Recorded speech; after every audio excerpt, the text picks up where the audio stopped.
सभी को praise Lord, जय मसीह की। दिल थाम के आंखें खोलकर कान खोलकर ये संदेश सुनना जो आज मात्र हस्त में सुन मर्त बेशन पे है। आज ये पाप कैसे लड़कियों को, लड़कों को, शादीशुदा हो या कुंवार हो, खा रहा है और परमेश्वर की क्या चेतावनी है इन पापों के अंदर। आप टीनेजर हो सकते हो, ये पाप आपके अंदर चुपके से आ गया हो सकता है माँ बाप ना जानते हो। आज इस चेतावनी से, इस संदेश से, इस परमेश्वर की आवाज से आप इस पाप से बाहर निकलोगे, अन्यथा ये पाप आपको खा जाएगा और परमेश्वर क्रोध भी भड़केगा, क्योंकि परमेश्वर ने आज इस पाप के लिए उजागर भविष्यवाणी को ली है, वर्ड ऑफ गॉड बोला है, संदेश बोला है, चेतावनी बोली है। मेरे भाई बहनों, मैं जानता हूं कि टीनेजर में, आजकल लड़कियों में भी ये पाप आ चुका है और ये वो मीठा जहर है, ये वो गुप्त पाप है जो शैतान हमें आंखें बंद करके करवा देता है, और जब ये पाप हो जाता है तो उसे गिल्टी फील हो जाती है, कमजोरी मिलती है। और क्या क्या इस पाप की परिभाषा जो प्रभु ने मुझे बताई है, मेरे यूथ भाई बहनों, ये सुनना हर एक माँ बाप के लिए, हर एक लड़का लड़की के लिए, हर एक शादीशुदा के लिए बहुत जरूरी है। इस हस्त मैथुन का केवल हस्त मैथुन नहीं, ये महाभयंकर पाप है जो परमेश्वर ने मुझे बताया है। इसकी परिभाषा जब सुनोगे तो या तो आपके रोंगटे खड़े हो जाएंगे या आपके आंसू बहेंगे कि हम इस पाप में क्यों है। ये केवल हस्त मैथुन नहीं, ये क्या क्या है ये शायद आज आप जानोगे और उसके बाद ये पाप कभी नहीं करोगे। आइए प्रार्थना करेंगे। धन्यवाद करते पिता, आज की आंखें खोल देने वाले वचन के लिए धन्यवाद। मैं जानता हूं शैतान पूरी कोशिश करेगा कि इनको ना सुने, लेकिन आज इस पाप से ये आजाद होंगे। हर एक बच्चा, हर एक बड़ा, हर एक इंसान जो इस पाप में है, चाहे वो किसी का बेटा हो, भाई हो, बहन हो या खुद हो, आज वो आजाद होगा। मैरिड हो, अनमैरिड हो, कुंवारा हो, छोटा हो, टीनेजर हो, पिता आज ये पाप से आजाद होंगे। आज देखने वाले भी और सुनने वाले भी और जो देखेंगे बाद में वो भी पिता, क्योंकि ये आपकी वाणी है। यीशु मसीह के नाम से मांगते हैं, आमीन, हालेलुया। ये युद्ध मिनिस्ट्री है और बाइबल हमें, पवित्र बाइबल हमें पूरा खोलकर बोलने का मौका देती है, क्योंकि उसमें सब कुछ है। और इसलिए मैं यूथ में अपना नंबर क्यों देता हूं, आपको नंबर शो होगा, ताकि आप खुलकर मुझसे बात कर सके, बिना शर्माए, बिना डरे, क्योंकि हम अंदर घुट घुट के ना जिए। आपको जो बीमारी है, जो तकलीफ है, जो बुरी आदत है, आप खुल के बोले, डरे नहीं। आप मैरिड हो, अनमैरिड हो, यूथ मिनिस्ट्री हो, आपको पूरा हक है, बिना डरे, बिना शर्माए आप बोल सकते हो मेरे व्हाट्सएप पे। हो सकता है वो बात घर में ना बताते हो, वो बात अपने पार्टनर को ना बताते हो, आप शादीशुदा हो, लेकिन जब प्रभु के दास को बताओगे, हम प्रार्थना करेंगे और परमेश्वर उस बंधन को हटाएंगे, क्योंकि परमेश्वर जैसे मुझे आजाद किया है हर पाप से, वैसे आपको करेगा। हालेलुया। आइए प्रार्थना करनी वचन के लिए। धन्यवाद करते पिता, आज का वचन मैं पूरा शो हूं, हर किसी को एक नई दिशा देगा, आजाद करेगा। यीशु मसीह के नाम से मांगते हैं, आमीन। आज बात हो रही है मर्द व्यसन, हंस व्यसन, ये मीठा जहर।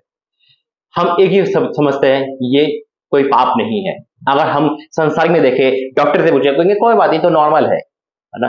लेकिन इसका परिभाषा शायद डॉक्टर को क्या किसी को नहीं पता, लेकिन स्पेशल बात है और ये स्पेशल लोग ही समझ सकते हैं। आज हो सकता है आप साइकोलॉजी के पास जाओ, आप डॉक्टर के पास जाओ, आप मानसिक किसी पे भी जाओ, आप एक मोनिटेशन के बाद भी जाओगे ना, वो कहेगा ये तो नॉर्मल बात है, हस्त मैथुन करना कोई गलत बात नहीं है। लेकिन मेरा परमेश्वर कितनी बड़ी चेतावनी देता है और इस हस्त मैथुन के पाप को कितना बड़ा मानता है, मार डालता है, ये परमेश्वर ने मुझे बताया है।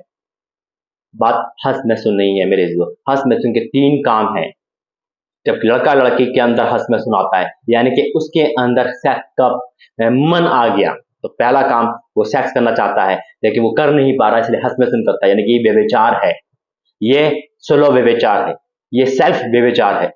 अगर आप कोई भी लड़का लड़की हस्त मैथुन करता है, यानी कि वो चाहता है कि वो लड़की मिले, उससे लड़का मिले, मैं क्लियर बोल रहा हूं, क्यों? क्योंकि वचन में जो लिखा है वो आपको रोंगटे खड़े कर देगा। लेकिन लड़की को लड़का नहीं मिल पा रहा, लड़की को लड़का नहीं मिल पा रहा, इसलिए हस्त मैथुन कर रहे हैं। लेकिन जो हस्त मैथुन करते हैं वो फीलिंग यही करते हैं, क्योंकि लड़का मेरे से सेक्स कर रहा है, तो लड़की मेरे से सेक्स कर रही है, इसलिए हस्त मैथुन करते हैं। ये महापाप है, ये परमेश्वर मार डालता है, और देखो वचन में लिखा हुआ है। दूसरा, हस्त मैथुन करने के बाद आपके प्राइवेट पार्ट निश्चित नाबूद हो जाएंगे, डेड हो जाएंगे, आप कुछ नहीं कर पाओगे। शादी के बाद ये खत्म हो जाएंगे। शैतान आपको बहुत नुकसान देना चाहता है। आत्मिकता तो भूल जाओ, पवित्रता में भूल जाओ, कि अगर हस्त मैथुन करोगे तो परमेश्वर सब कुछ छीन लेगा, ये फैक्ट बात है। और जो वरदान परमेश्वर दिए वो अटल तो रहेंगे, प्रभु का वरदान अटल है, लेकिन वो काम नहीं करेंगे, याद रखना, क्योंकि आप शैतान को महिमा दे रहे हो और आप धीरे धीरे बीमारी में, मेंटल बीमारी में, शरीर की कमजोरी में आ जाओगे। लेकिन आपको कोई बात नहीं, क्योंकि शैतान आपको पूरा कब्जा कर लेगा। एक दूसरा पार्ट है, ये आपके सारे शरीर के पार्ट को, प्राइवेट पार्ट को वो खराब कर रहा है। और तीसरा इंपॉर्टेंट, आप हत्या कर रहे हो जब हस्तमैथुन करते हो, ये हत्या का पाप भी है। आप कहोगे कैसे? ये हत्या का पाप है, ये हत्या करते हो जब इंसान हस्तमैथुन करता है। हस्तमैथुन करने में जब डिस्चार्ज होता है तो मेरे जी तो जिस जिस जिस पदार्थ से संतान को हम जन्म देते हैं वो हम वेस्ट कर रहे हैं, वारी को वेस्ट कर रहे हैं, स्पेन को वेस्ट कर रहे हैं, यानी कि एक बच्चे की हत्या कर रहे हैं। और जब शादी के बाद आपकी संतान नहीं होगी, ये उसी का रिजल्ट होगा, क्योंकि आप तो बच्चों को मार चुके हो पहले। ये हत्या है। और वचन क्या कहता है सुनो, निकालो वचन सभी यूथ मिनिस्ट्री वालों, और कांटेक्ट करना, नंबर आपके पास है। कॉल मत करना, मेरा नाम बताना और अपने बारे में बताना, जो जैसा जिसको लगे, न डरना न शर्माना। क्योंकि आज परमेश्वर ने कल रात से मुझे व्याकुल कर रहा था, 2 दिन से व्याकुल कर रहा था। जब प्रभु ने मुझे इस पाप के बारे में बताया, मैं तो हिल गया। मैं वाक्य में, हम जिस पाप को सोचते हैं ये तो छोटा है, ये वो पाप बड़ा है, ऐसा नहीं है। कभी कभी पाप तो बड़ा ही है वो, है ना, लेकिन छोटे पाप की भी सजा भी बहुत भयंकर होती है। हम सोचते हैं कुछ नहीं है, ये तो नॉर्मल है, कर लो, माफी मांग लो। लेकिन जब परमेश्वर 3 बातें बताई तो मैं हिल गया मेरे अजीजों। ये वाक्य में बच्चों की हत्या है ये। आज को ये लोग कितनी हत्या कर रहे हैं बच्चों की, अपने स्पेम को बर्बाद कर रहे हैं। और उसके बाद क्या होगा? जब शादी करेंगे तो नपुंसक बन जाएंगे, शादी नहीं होगी, शादी व संतान नहीं होगी तो रोएंगे। शैतान को ये नहीं बताता, सिर्फ 1-2 मिनट के लिए, 10 मिनट की, 20 मिनट के एंजॉय कराता है शांति के लिए, लेकिन मेंटली खराब हो रहे हो, फिजिकली खराब हो रहे हो। कहां जाओगे? बर्बाद हो जाओगे, बर्बाद हो जाओगे। कौन वीडियो वालों, बर्बाद हो जाओगे, याद रखना। वचन निकालो मेरे साथ, उत्पत्ति 38, उत्पत्ति 38 38, उसका 9वां वचन, उत्पत्ति का 38 का 9, ध्यान से सुनना। ओनान जानता था कि संतान, अब एक व्यक्ति है जिसका भाई मर चुका है। अब ये तो मैं पहले बता चुका हूं, ये तो नियम है, हर जगह कर सकते हैं। जब कोई भाई मर जाता है तो भाभी जो शादी है वो पुराने नए नियम में भी लिखा हुआ है ना, कि वो शादी कर सकती है छोटे भाई से रीति रिवाज के साथ। ये एक प्रथा हो गई, ये पाप नहीं है। भाई भाई मर गया तो वो छोटा भाई उस जगह ले सकता है ना, ये रीति रिवाज है जो चल रहा है। लेकिन बात वो नहीं है, बात जरा डीपली है, जरा सुनो क्या लिखा है। ओनान जानता था कि संतान मेरी न ठहरेगी, इसलिए ऐसा हुआ कि जब वह अपनी भौजाई के पास गया, यानी कि शादी के बाद गया, है ना, भौजाई के पास गया, तब उसने भूमि पर, याद रखना, भूमि पर वैरे गिराकर नाश किया। अब वैरे कैसे गिरेगा, स्पन कैसे गिरेगा? हस्तमैथुन से गिरेगा, मर्तबेशन से गिरेगा। उसने वहां पर मर्तबेशन किया, अपने वैरे को खत्म किया। अब मर्तबेशन यानी कि हस्तमैथुन कितना घिनौना पाप है, ये परमेश्वर को कदाचित पसंद ना होगा। बिल्कुल पाप तो कोई पसंद नहीं, लेकिन देखो अब उसने वहां हस्तमैथुन के अपने वैरे को नष्ट किया, क्योंकि बिना हस्तमैथुन के वैरे बाहर नहीं आएगा, स्पेन बाहर नहीं आएगा, हम सब जानते हैं। लेकिन उसने वहां पे क्या करा? देखो बाइबल हमें खुल के बोलने का मौका देती है, खुल के इसलिए क्योंकि देखो ये वो वचन है, वही बुक है जो साइंस भी मानता है, और डॉक्टर लोग काफी इसको पढ़कर बुद्धिमान हुए। आज डॉक्टर के कितने ऐसे पार्टी हैं जो सेक्स में बहुत अच्छी टॉपिक बताते हैं, लोग जो जाते हैं दवाई लेते हैं वो सब खुल के बोलते हैं, कारण वो सब सीख के हैं। बाइबल ही, तो बाइबल ही ऐसी है मात्र जो हमें हर हर तरह की फ्रीडम देती है कि बोलो, डरो नहीं, क्योंकि वचन हमें बोलने का मौका देता है। घुट घुट के नहीं जीना है, क्लियर बोलना है, ताकि आपकी जिंदगी बचाई जा सके। हालेलुया। और ये परमेश्वर ने मुझे परमिशन दी है। जब मैंने अपने बारे में बताया था यूट्यूब पर गवाही, मैं खुल के बोला था ताकि आपको हिम्मत हो सके और आप घुट के ना जियो। आज बहुत लड़कियां घुट के जीती है, पाप में आजाद होना चाहती है लेकिन नहीं हो पा रही। बहुत लड़के आजाद होना चाहते हैं, नहीं हो पाते। किसको पता, शर्म आ रही, डर लग रहा है। इसलिए परमेश्वर यूथ मिनिस्ट्री बनाई है। क्या लिखा है? भूमि पर वैर गिराकर नाश किया। इसके बाद क्या लिखा है? जिससे गिराकर नाश किया, जिससे ऐसा ना हो कि उसके भाई का नाम वंश ठहरे। अब उसने जो काम किया, हस्तमैथुन करा, मर्तबेशन करा, अब देखो क्या लिखा है। ये काम जो उसने किया उससे यहोवा अप्रसन्न हुआ और यहोवा ने उसको मार डाला, मार डाला। आज जितने हस्तमैथुन करने वालों, चेतावनी है।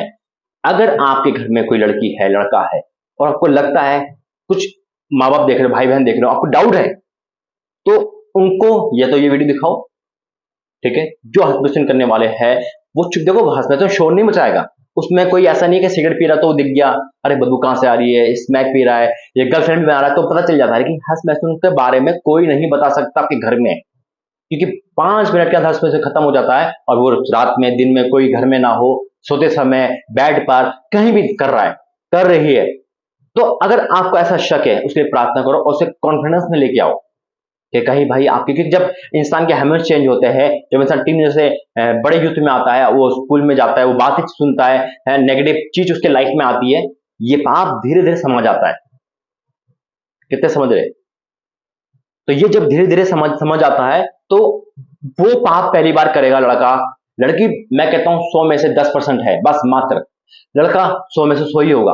क्यों? क्योंकि ये पाप नेचुरली अंदर आ जाता है, बिना सिखाए बिना करे। और जब वो पाप दिल में आ गया पहली बार तो अच्छा लगेगा, और फिर धीरे धीरे करते करते हैबिट होती है। आजकल जमाना तो इंटरनेट का है, मोबाइल का है, अश्लीलता का है। मैं तो 12 साल की उम्र से कर रहा था, आज से 20-25 साल पहले, जब तो कुछ नहीं था, कि ये पाप अपने आप लाइफ में आता है। और ये पाप जब अपने लाइफ में आता है तो ये खाने लगता है, और ये फिर धीरे धीरे बढ़ जाता है, और फिर वो काम होता है जो नहीं सोच सकते। देखिए परमेश्वर ने मेरे पे मेहर करा, अनुग्रह करा, वही अनुग्रह आप पे करेगा। जैसे परमेश्वर ने मुझे बचाया, मेरे अजीजों दास बनाया, वो आपको बचाएगा। क्यों बचाया मुझे? ताकि आप लोग बच सको। हर पाप के बारे में परमेश्वर मुझे बार के समझाया है, और पाप ही की मजदूरी मृत्यु है। तो लिखा है कि उसने ऐसा करा, और परमेश्वर की मुझे क्यों देता है? तो परमेश्वर ने एक और मुझे वचन दिया, और ये वचन बहुत है। आज एक बात और मुझे कहनी है सभी से, जितने सुनने वाले हैं, ये वीडियो रुकने नहीं चाहिए, हर जगह शेयर होनी चाहिए, हर इंस्टाग्राम पे मैं चेक करूंगा, हर जहां हो सके हमारा एक शेयरिंग किसी के पाप को निस्तो नाबूद कर रहा है, मार रहा है, हटा रहा है। हमारा एक शेयरिंग किसी गिरते को उठा रहा है। परमेश्वर का धन्यवाद करते हो, इस शेयरिंग भी कितना काम करती है परमेश्वर का, कितनी मिनिस्ट्री में आप सपोर्ट कर रहे हो इस शेयरिंग के द्वारा, आप नहीं जानते। और जब परमेश्वर मुझे एक वचन दिया तो वाक्य में मेरा मन हो गया, वाक्य में प्रभु तूने मुझे इसलिए दिया है ताकि लोग धर्मी ठहरे, तेरे पास आए, पाप से आजाद हो। क्या लिखा है? डैनियल के निकालेंगे, डैनियल 12 अध्याय और उसका 3, डैनियल 12 अध्याय 3, देखो क्या लिखा है। तब सिखाने वालों की चमक, सिखाने वाले जैसे प्रभु के दास सिखाते हैं, अगर आप किसी को सिखा रहे हो, क्या लिखा है? तब सिखाने वालों की चमक आकाश मंडल की सी होगी, और जो बहुतों को धर्मी बनाते हैं वे सदा तारों के समान प्रकाश रहेंगे, जो बहुतों को धर्मी बनाते हैं। हालेलुया। धर्मी वैसे ही बने, हम प्रचार करें यीशु मसीह का, उद्धार में आओ। कोई अगर आज की वीडियो देखकर कोई हंस छोड़ दे, वो धर्मी बैठ गया, परमेश्वर पे आए, प्रार्थना कर, घुटने टेके, तो परमेश्वर क्या कहेगा? जो धर्मी बनाते हैं उनको सिला लेगा। आपने किसी को बताया, आपके द्वारा कोई बच गया, आपको प्रभु धर्मी ठहराया, आप तारों के समान चमकोगे। परमेश्वर वचन यही कहता है डैनियल 12:3 में, कि तब सिखाने वालों की चमक आकाश मंडल से की होगी, और जो बहुतों को धर्मी बनाते हैं वे सर्वदा तारों के समान प्रकाश में रहेंगे। हालेलुया। परमेश्वर का वर्ड ऑफ गॉड भविष्यवाणी है मेरे अजीजों। आज बहुत लोग पाप में हैं, जीवन जी रहे हैं, उम्र नहीं देखता, पाप आ जाता है। आज परमेश्वर कह रहे हैं छोड़ो उस पाप को, नहीं तो परमेश्वर वो सजा देने वाला है कि रोंगटे खड़े हो जाओगे। साफ लिखा है, उसने इस पेरेंट्स को बर्बाद किया, परमेश्वर ने मार डाला। अगर जीना चाहते हो इस पाप को छोड़ो, परमेश्वर के पास आओ, प्रार्थना करो। अगर आप मजबूर हो, नहीं छोड़ पा रहे, तो परमेश्वर आपको इस पाप छुड़ाएगा। आइए प्रार्थना करेंगे। Holy spirit in the name of Jesus, आज मैं प्रार्थना करता हूं हाथ उठा के, इस अद्भुत दर्शन संदेश के लिए, वरदान के लिए मैं आपको धन्यवाद करता हूं। आज बहुत लोग पिता इस पाप में है, किसी भी उम्र में क्यों ना हो, लड़की हो, फीमेल हो, मेल हो, बड़ा हो, छोटा हो, शादी हो, अनमैरिड हो, कोई भी क्यों ना हो, जो भी इस पाप में है, अगर उसमें घर में से कोई है जो सुन रहा है ये बता नहीं पा रहा है, या कोई सुन रहा है जो बता रहा है, आज वो पाप का आत्मा निकल जाइए शिकस्त सामर्थ में, और पवित्र आत्मा को गाइड करे इन द नेम ऑफ जीसस। आज उस पाप के कारण उन्होंने श्राप अपने भी ले लिया, बीमारी ले ली, आज ये पाप के बर्बाद हो रहे। आज पिता मैं तेरा दास, पिता तुझसे मांग रहा है, तूने कहा मांग मैं दूंगा। आज हर एक पाप का अभिलाषा इनके अंदर निकल जाए यीशु मसीह के नाम में। तेरा लहू इनको नया कर दे, तेरा लहू इनको नया कर दे, तेरा लहू इनको नया कर दे in the name of Jesus lord. हाँ और आमीन के साथ आज हर एक बंधन, हर एक श्राप, हर अंधकार की शक्ति जो उनको पाप में डालती है, पाप में डालने आत्मा निकल यीशु मसीह के नाम में। हर एक इंसान आजाद होगा जो पाप में है, और किसी भी पाप में क्यों ना हो, वो आजाद होगा, आजाद होगा, आजाद होगा। मैं आपका धन्यवाद करता हूं आज इस मिनिस्ट्री के लिए, यूथ के लिए, इस टॉपिक के लिए, जो आज बहुतों की जरूरत है। पिता आजाद होना चाहते, नहीं हो पा रहे, ये पाप इनको खा रहा है, बर्बाद कर रहा है, और पिता परमेश्वर किसी के काबिल नहीं रहने दे रहा। आज इनको आजाद कर, आजाद कर, आजाद कर, और आजाद करके धन्यवाद करता हूं। यीशु मसीह के नाम से मांगते हैं, आमीन। God bless you. जय मसीह। प्रभु आपको आशीष दे।